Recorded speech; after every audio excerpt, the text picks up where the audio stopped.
Karena kalau kita amati atau kita review kembali di film-film mereka, memang sudah sering lihat bahwa senior-senior di sekolah, di kampus, dan di tempat kerja sering melakukan kekerasan kepada juniornya. Misalkan memukul kepala, menendang, ataupun mencaci maki, melempar buku. Nah, kira-kira nih kalau film-film itu sering diangkat seperti itu, apakah tidak mustahil bahwa itu adalah kejadian yang terjadi?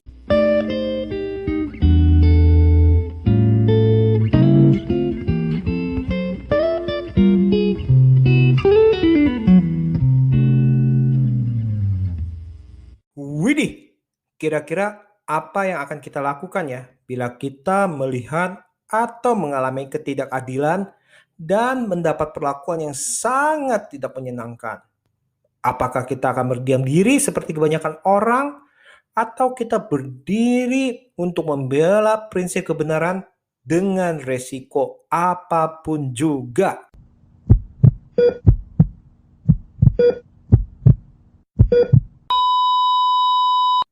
Hey hey hey, selamat bergabung kembali di channel BB69.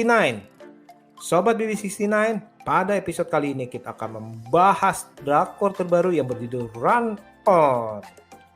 Namun, sebelum kita masuk dalam pembahasan, jangan lupa ya untuk tekan tombol subscribe dan lonceng notifikasi agar mendapatkan informasi-informasi terbaru dari film dan serial yang kami bahas. Kembali ke serial yang direncanakan akan sebanyak 16 episode ini nih.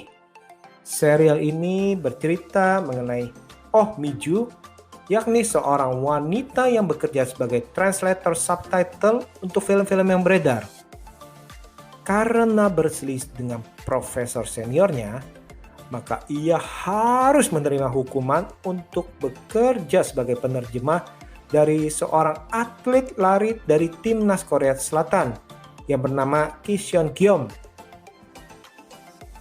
Walaupun Seon Gyum sendiri merupakan sosok yang dingin, namun ternyata ia tidak tahan melihat tindakan yang semena-mena yang terjadi. Hal ini nih yang membuat ia terkena masalah yang membahayakan karir dan masa depannya. Kisah lainnya di serial ini juga mengenai Seo dan A, yang merupakan CEO dan anak tunggal dari pendiri sebuah agensi olahraga yang besar. Namun karena gendernya atau jenis kelaminnya, ia seringkali mendapat tindakan ataupun pandangan yang meremehkan dirinya saat dia itu bekerja. Nah, secara tidak sengaja, ia bertemu dengan Lee Yong-hwa yang merupakan mahasiswa jurusan seni, di mana Seo Don-a sendiri menyukai karya lukisnya. Kira-kira nih apa yang akan terjadi pada keempat tokoh yang tadi saya sebutkan ya. Premis dari serial ini jujur saja sangat di luar dugaan saya. Di awal, saya berpikir bahwa serial ini hanyalah sebuah serial drama percintaan yang mempunyai latar belakang dunia olahraga lari. Namun ternyata setelah saya nonton 4 episodenya, saya menyimpulkan bahwa saya salah menduganya. Ternyata premis film ini mempunyai sesuatu yang benar-benar menarik.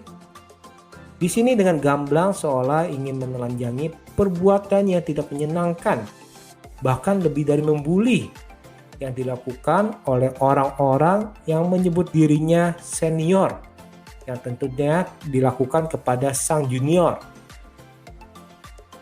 Di sini nih digambarkan Oh Mi-ju harus menerima perlakuan yang sangat tidak menyenangkan. Bahkan bagi saya ini sudah kelewat batas dari mantan gurunya yang kini dianggap senior. Hal ini juga terjadi pada tokoh yang bernama Kim Woo-sik yang menjadi bulan-bulanan dari sang senior yang bernama Park Sang-won yang bahkan menyebabkan cedera fisik bagi dirinya. Hal ini cukup bisa dibilang nih miris. Kenapa? Karena di serial ini digambarkan bahwa orang-orang yang berkuasa atau atasan mereka sebenarnya itu mengetahui, namun menutup-nutupi. Malahan menganggap hal itu sangat biasa. Dianggap hanya sekedar tindakan disiplin saja kata mereka. Itu kan benar-benar bikin gregetan dan bikin marah sih sebenarnya. Apakah ini sebenarnya bermaksud ingin menelanjangi tentang apa yang terjadi di negeri ginseng tersebut? Karena kalau kita amati atau kita review kembali di film-film mereka, memang sudah sering lihat bahwa senior-senior di sekolah, di kampus, dan di tempat kerja sering melakukan kekerasan kepada juniornya. Misalkan memukul kepala, menendang, ataupun mencaci maki, melempar buku. Nah, kira-kira nih kalau film-film itu sering diangkat seperti itu, apakah tidak mustahil bahwa itu adalah kejadian yang terjadi? Selain itu di sini juga digambarkan di mana permasalahan biasanya diselesaikan dengan benda yang maha kuasa. Apalagi kalau bukan DUIT, duit. Ya, memang kita nggak bisa sangkal bahwa hal itu jadi di seluruh penjuru dunia. Dan mungkin aja nih sang penulis naskah si Park Min Suk memang mempunyai pesan-pesan yang gamblang untuk diterima oleh para penontonnya.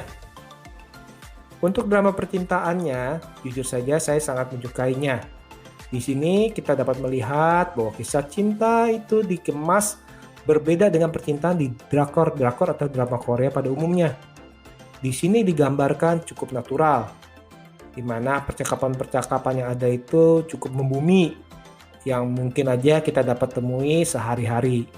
Selain itu nih, konflik daripada percintaannya itu tidak ada yang bombastis atau dibesar-besarkan. Misalnya tidak ada bumbu-bumbu cinta segitiga antara pemeran utama atau second lead, yang biasanya ini ditaruh untuk membuat drama menjadi seru, bahkan menjadi kubu-kubuan.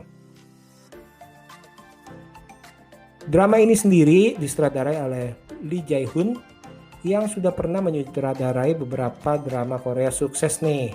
Sebut aja Good Manager, Page Turner, terus habis itu ada The Ghost Detective. Yang menarik daripada serial ini juga adalah serial ini begitu indah. Kenapa? Karena sinematografinya wow, memanjakan mata. Dia itu menggunakan warna pastel yang membuat hati terasa adem saat menontonnya. Oh ya, selain dari pemandangan yang indah, tentunya K-drama atau Korean drama itu tidak lengkap kalau tanpa makanan-makanan khas mereka dan juga tentunya soju.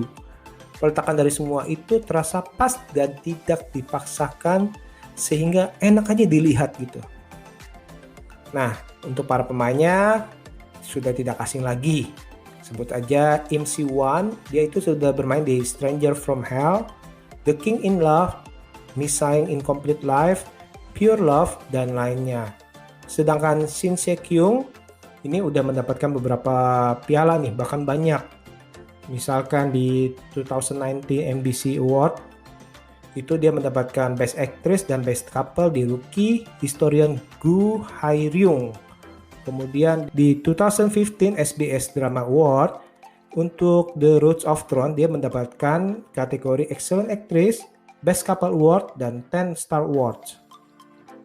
Di 2013 MBC Drama Awards dia mendapatkan Excellent Actress di film When Man Loves. Nah, jadi nggak usah diragukan lagi nih. Terus ada Suyang yang merupakan member dari Girl Generation. Dia sendiri sudah bermain di dalam film atau serial Tell Me What You Saw, So I Married an Anti-Fan, A Person You May Know, Man Who Sets the Table, dan lainnya. Jadi tunggu apa lagi nih? Segera tonton di Netflix, mumpung baru episode keempat. Oke deh, saya rasa sekian dulu episode kali ini, dan jangan lupa dengarkan episode-episode lainnya tentunya dengan tema berbeda. See you!